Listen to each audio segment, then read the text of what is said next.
Hello mga mare, magandang araw. For today's video nga po pala ay pupunta po kami ngayon sa dagat. Medyo malayo nga po pala ito doon sa aming bahay kaya nag-stop over muna po kami dito kasi hindi po namin alam ang daan papunta doon. At ayan guys, ito na nga guys, andito na kami, nakarating din kami. Thank you Lord.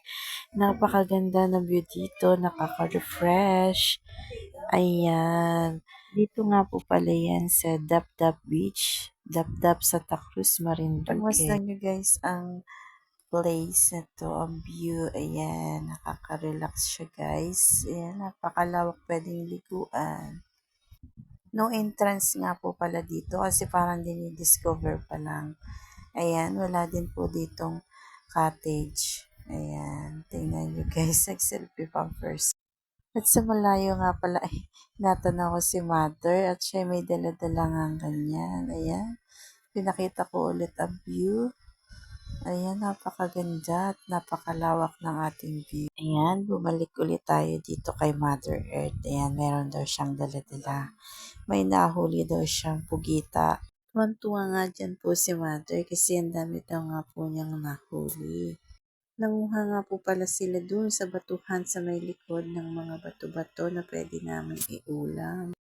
Tingin nga rin po pala ay pwede ka rin dumilhen siya ng inyong iuulam. At ayan nga, titignan po natin ang kanilang nahuli. At aray nga ho ring mga bata, excited na din po makita ang huli ng kanilang lola. Ayan na nga po at ipapakita na po ng lola, nakatali pa at baka daw po makaalpas. Ayan. Ayan po ang nahuli. Merong pagpugita na cute. Ayan, ang ganda po nito, oh. Shell. Ang kintab niya. Meron po yung laman. Ayan, sari-sari po mga seafoods, mga bato-bato po na pwede po natin iulam. Ayan, may pugita po. Ayan, buhay pa siya. Gumagalaw-galaw. At ang ganda nun shell na yon. Oh, di ba?